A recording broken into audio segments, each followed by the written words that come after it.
अस्सलामुअलैकुम and hello to everyone. कैसे हैं आप लोग सब? होप करता हूँ आप लोग सब मज़े में होंगे, फिट होंगे और अच्छे होंगे। So guys, as you can see, आज के वीडियो की टॉपिक होगी bio availability and bio equivalence से रिलेटेड।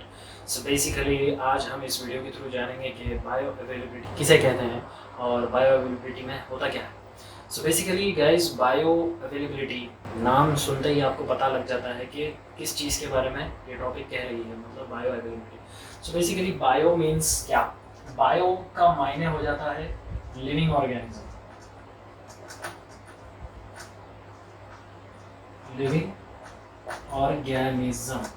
एंड अवेलेबिलिटी से मतलब आपको मीनिंग मिल जाता है कि अवेलेबल फॉर एक्शन।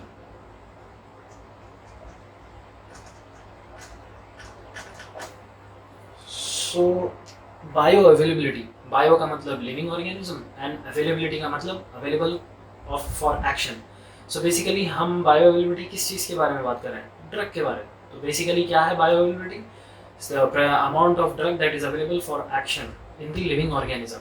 अगर हम थोड़ा इसे स्टैंडर्ड वे में बायो अवेलेबिलिटी को अगर हम डिस्क्राइब करें, थोड़ा एक एलैबोरेट करें और थोड़ा, तो हम डिस्क्राइब कर सकते हैं बायो अवेलेबिलिटी को कि the amount of drug that reaches the systemic circulation after it's administration in an unchanged form. या और थोड़ा अगर हम उसे वन स्टेप अप लेके जाएं, डेफिनेशन को और थोड़ा एक्सटेंड करें और थोड़ा स्टैंडर्ड वे में कहें, तो हम बायो अवेलेबिलिटी को डिस्क्राइब कर सकते हैं the rate and extent of absorption of drug from its dosage form. So basically rate and extent का यहाँ पे हम डिस्क्राइब कर सकते हैं। रेट मतलब कितने टाइम में, या तो जल्द या तो देर, तो कितने टाइम में ड्रग, कितने अमाउंट का ड्रग, यानी एक्सटेंट होता है अमाउंट कि कितना अमाउंट ऑफ ड्रग एब्जॉर्ब किया जा रहा है उसके डोसेज फॉर्म में। So basically dosage form can be solid dosage form, it can be in liquid form, और it can be in gaseous form, यानी वोलेटाइल लिक्विड्स गैशियस फॉर्म में। So basically bioavailability को हम डिस्क्राइब करें या define करें तो डिफाइन कर सकते हैं, bioavailability is defined as the rate and extent of absorption of drug from its dosage form. या दूसरा डेफिनेशन अगर आप डिस्क्राइब करना चाहें या डिफाइन करना चाहें बायोअवेलेबिलिटी को, तो bioavailability can be defined as the amount of drug that reaches the systemic circulation from the site of administration in an unchanged form. So basically bioavailability होती क्या है, उससे किया जाता है। तो बेसिकली बायोअवेलेबिलिटी से हम पता लगा जाता है कि डोज ऑफ ड्रग, कि कितना ड्रग देना चाहिए, कितने डोसेज में ड्रग को लेना चाहिए। बायोअवेलेबिलिटी का मायने ये होते हैं कि बेसिकली उसके थ्रू हम ये पता लगाते हैं कि कितने डोजेज में ड्रग को देना चाहिए। सो जब हम कोई भी ड्रग एडमिनिस्टर करते हैं आईवी रूट से, यानी इंट्रावीनस रूट से, तो उसकी जो बायो अवेलेबिलिटी होती है वो 100% होती है। वाई 100%, क्यों 100% होती है बोले तो because the drug that has been administered through IV does not need to undergo any sort of biological membrane या कोई भी बैरियर के थ्रू ड्रग को क्रॉस नहीं करना पड़ता। वो डायरेक्टली सिस्टमिक सर्कुलेशन में पहुंच जाता है और सर्कुलेट होता है to various different organs, various tissue को, तो उसकी बायोअवेलेबिलिटी 100% होती है। लेकिन वही ड्रग जब हम किसी और डोसेज फॉर्म में लेते हैं, for example solid dosage form या वाटर डोसेज फॉर्म में, तो it has to undergo a process. वो प्रोसेस क्या होता है? उसका absorption, distribution, metabolism and excretion. तो बेसिकली जब आप वो ड्रग ओरली लेते हैं तो वो उसका ब्रेकडाउन होता है स्टमक में, तो it is broken down into fine particles, disintegrate होता है, फिर उसका सोल्यूशन फॉर्म में डिसॉल्व होता है, वो कंटेंट के साथ मिक्स होता है, फिर उसके बाद वो जब कंटेंट के साथ मिक्स होता है डिसोल्यूशन फॉर्म में, फिर वो इंटेस्टाइन में जाता है, इंटेस्टाइन में जाके फिर उसका जो है एब्जॉर्प्शन होता है, फिर वहाँ से वो लिवर में जाता है, लिवर में जाके मेटाबोलाइज होता है, फिर उसके बाद जो है सिस्टमिक सर्कुलेशन में वो ड्रग डिस्ट्रीब्यूट होता है। लेकिन इन बिटवीन, मतलब ये सारे प्रोसेस के दरमियान में कुछ अमाउंट ऑफ ड्रग जो है वो मेटाबोलाइज्ड हो जाता है, यानी लॉस्ट हो जाता है, उसका एक्टिव फॉर्म जो है कम हो जाता है वो ड्रग का। सो बेसिकली जो भी ड्रग अवेलेबल होता है ये प्रोसेस के थ्रू जाने के बाद से, वो 50% हो सकता है या 60% या 70%, डिपेंड करता है। अगर मैं इसके आपको एग्जांपल में एक्सप्लेन करूँ तो for example consider nitrates, for example glycerin trinitrate या आइसोसोर्बाइड मोनोनाइट्रेट, ये एंटी एंजाइनल ड्रग्स है। तो बेसिकली इनकी जो बायो अवेलेबिलिटी होती है वो सबलिंगुअल से 100% होती है। लेकिन जब इसी ड्रग को आप ओरल डोसेज फॉर्म में अगर दिया जाए इसी नाइट्रेट्स को, तो बेसिकली क्या होता है कि इनका जो फर्स्ट पास इफेक्ट होता है, यानी फर्स्ट पास मेटाबॉलिज्म जो होता है, जो लिवर के थ्रू इन्हें गुजरना पड़ता है, जो मेटाबोलाइज होता है, ये पूरा 98% मेटाबोलाइज्ड हो जाते हैं। तो only 2% of the drug, active drug available रहता है एक्शन प्रोड्यूस करने के लिए, which is very very very less. तो बेसिकली इसीलिए नाइट्रेट्स को ओरल डोसेज फॉर्म में नहीं सबलिंगुअल फॉर्म में दिया जाता है, क्योंकि इनका अवेलेबिलिटी जो है वो हायर होती है सबलिंगुअल फॉर्म से, तो एक्शन भी हायर प्रोड्यूस करते हैं। सो बेसिकली ये डिस्क्राइब करता है बायोअवेलेबिलिटी ऑफ द ड्रग। अगर हम बायोअवेलेबिलिटी को समझे थ्रू ग्राफ पॉइंट से, ग्राफ व्यू से, तो बेसिकली आप यहाँ देख सकते हैं, मैंने यहाँ पे ग्राफ एक उतारा है। एक्स एक्सिस पे हम ले लेते हैं टाइम को, और वाई एक्सिस पे हम ले लेते हैं concentration of drug that is present in plasma, या plasma concentration of drug. So basically अगर हम कोई, अब साथ ही आप यहाँ देख सकते हैं मैंने एक रेड डॉटेड लाइन उतारी है, पहली the first red dotted line, this specifies minimum effective concentration, यानी concentration of the drug that is required in order to produce a minimum effect. At least इतना तो concentration का ड्रग का होना चाहिए कि वो एटलीस्ट मिनिमम इफेक्ट प्रोड्यूस करे। और साथ ही आप एक और लाइन देख सकते हैं यहाँ पे, जिसका डिनोट किया है मैंने मैक्सिमम सेफ कॉन्सेंट्रेशन, यानी concentration of the drug that is able to produce maximum concentration, maximum effect, maximum safe effect. So basically अगर हम फॉर एग्जांपल कोई ड्रग एडमिनिस्टर कर रहे हैं या डोसेज ले रहे हैं, तो जब वो एडमिनिस्टर कर रहे हैं, अगर वो मिनिमम इफेक्टिव कॉन्सेंट्रेशन को पार करने से पहले ही एलिमिनेट अगर हो जाए, दिस एलिमिनेशन एलिमिनेट हो जाए, मिनिमम इफेक्टिव कॉन्सेंट्रेशन को पास ही नहीं किया उसने, बस एडमिनिस्टर करते ही मिनिमम इफेक्टिव कॉन्सेंट्रेशन के बिलो से ही वो एलिमिनेट हो गया, तो बेसिकली वो drug will not be able to produce any sort of action या any sort of effect, whether it may be therapeutic or adverse, कोई सा भी इफेक्ट प्रोड्यूस नहीं कर पाएगा अगर वो मिनिमम इफेक्टिव कॉन्सेंट्रेशन को पास नहीं किया, उसके बिलो से ही एलिमिनेट होगा। अब हम लेते हैं कोई सेकंड ड्रग, अगर हम लिए कोई second drug and it's able to cross minimum effective concentration and then it gets eliminated, मतलब अब ये देख सकते हैं कि जो भी हम ओरली ड्रग लिए हैं, एडमिनिस्टर किए हैं, वो क्रॉस कर रहा है मिनिमम इफेक्टिव कॉन्सेंट्रेशन लेवल को, and then it is getting eliminated, लेकिन बिलो मैक्सिमम सेफ कॉन्सेंट्रेशन के बिलो है। तो बेसिकली जो area between maximum safe concentration and minimum effective concentration, इस बिटवीन जो एरिया होता है वो हमारा होता है थेरेप्यूटिक विंडो, यानी the drug is able to produce a therapeutic effect, beneficial effect, जिस चीज़ के लिए ड्रग लिया जा रहा है वो इफेक्ट प्रोड्यूस करेगा without producing any adverse effect. तो ये हो जाता है हमारे थेरेप्यूटिक विंडो या थेरेप्यूटिक इंडेक्स। तो इस विंडो के रेंज में जितने भी ड्रग्स जो भी एडमिनिस्टर किए जा रहे हैं, उनका इफेक्ट अगर इस विंडो में प्रोड्यूस हो रहा है तो they will be able to produce therapeutic effect. लेकिन अगर सपोज हम कोई ड्रग ले रहे हैं और that drug is crossing the maximum safe concentration and then it is getting eliminated, मतलब वो ड्रग लेने के बाद से कॉन्सेंट्रेशन, मैक्सिमम सेफ कॉन्सेंट्रेशन को भी क्रॉस कर रहा है वो ड्रग, उसका इफेक्ट जो है क्रॉस कर जा रहा है। तो बेसिकली जब ये मैक्सिमम सेफ कॉन्सेंट्रेशन को क्रॉस कर देगा तो कई सारे एडवर्स इफेक्ट्स प्रोड्यूस होंगे,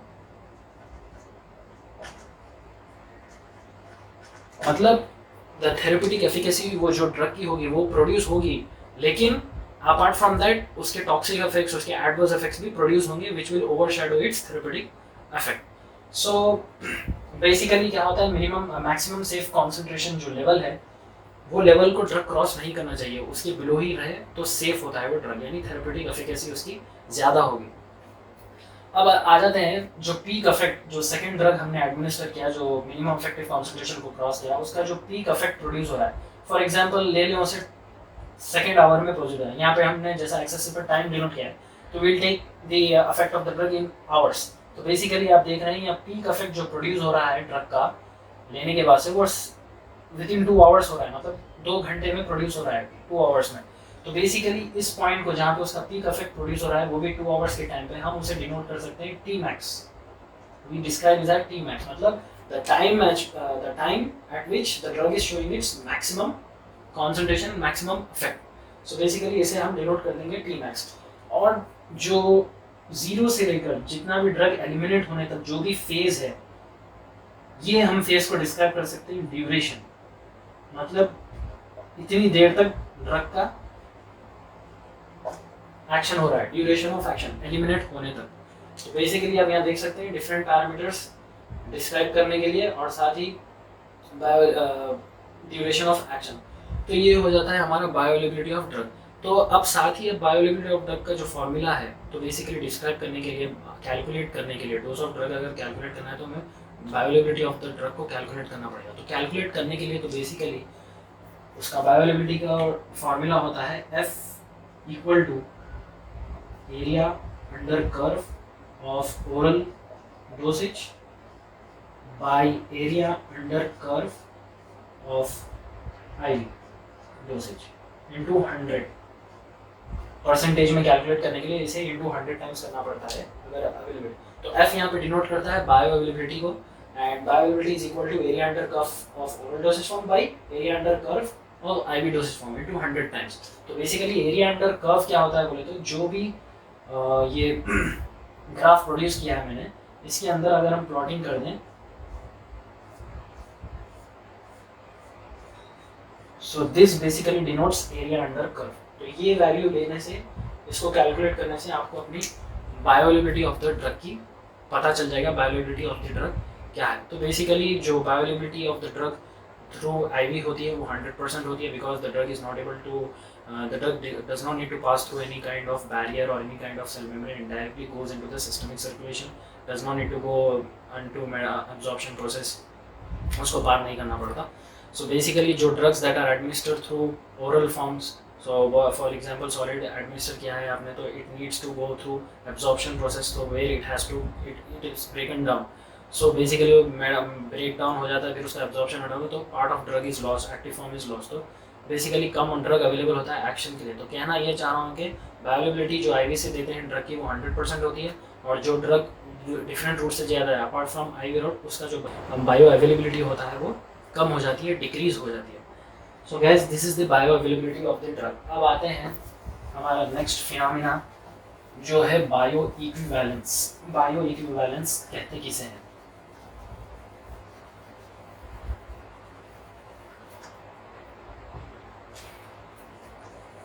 बायो इक्विवेलेंस। सो बेसिकली गाइस बायो इक्विवेलेंस एक बहुत इम्पोर्टेंट फिनोमिना है।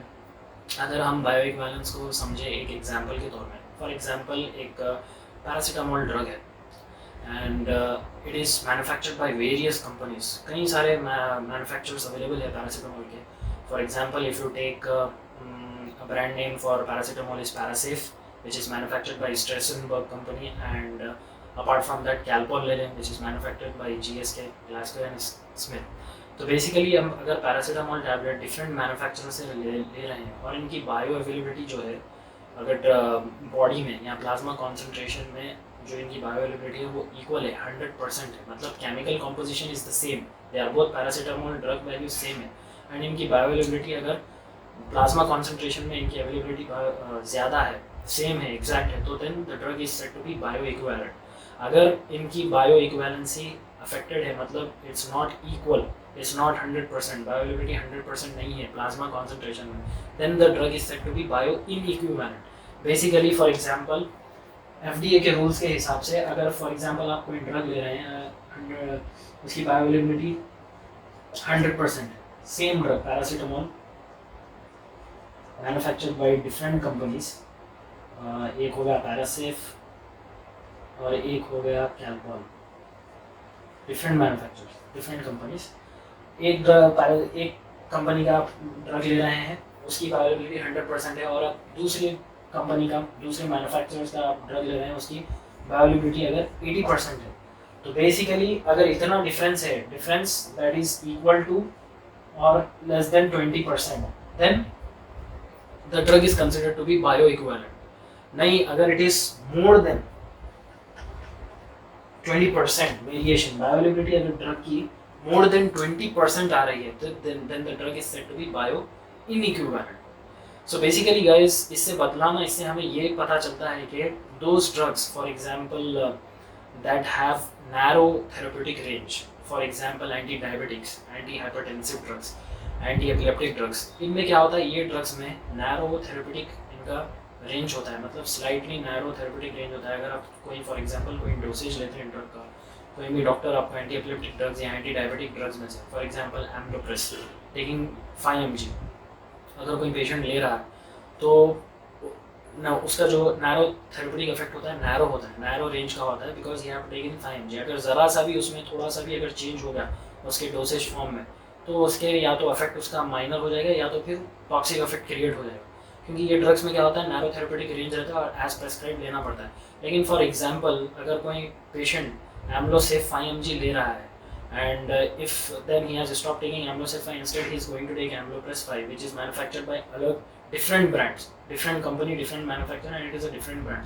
तो बेसिकली होता क्या है, मतलब पेशेंट को उसका टॉक्सिक इफेक्ट प्रोड्यूस हो सकता है. क्यों प्रोड्यूस होता है? मेनली रीजन क्या होता है बोले तो the different types of fillers, binders that are used in the manufacturing of the tablet by different manufacturers. ये डिफरेंट होते हैं बेसिकली.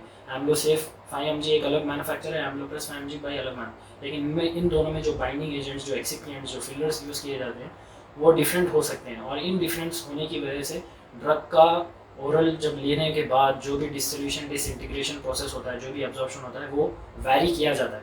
तो इस वेरिएशन के थ्रू जो प्लाज्मा लेवल अटेन होते हैं वो वैरिड हो जाते हैं, और साथ ही ड्रग का जो भी इफेक्ट प्रोड्यूस होना है वो एक्यूरेट नहीं होता है. तो बोलना यह है कि उन ड्रग्स में जो जिसका नैरो थेरेपेटिक इंडेक्स होता है वो ड्रग्स को सब्स्टिट्यूट नहीं ले सकते उसका ड्रग का. For example anti diabetics, anti hypertension drugs, ये जितने भी होते हैं इनका सब्स्टिट्यूट कंसिडर नहीं करना चाहिए unless and until a doctor is consulted और हैज प्रेस्क्राइब दैट.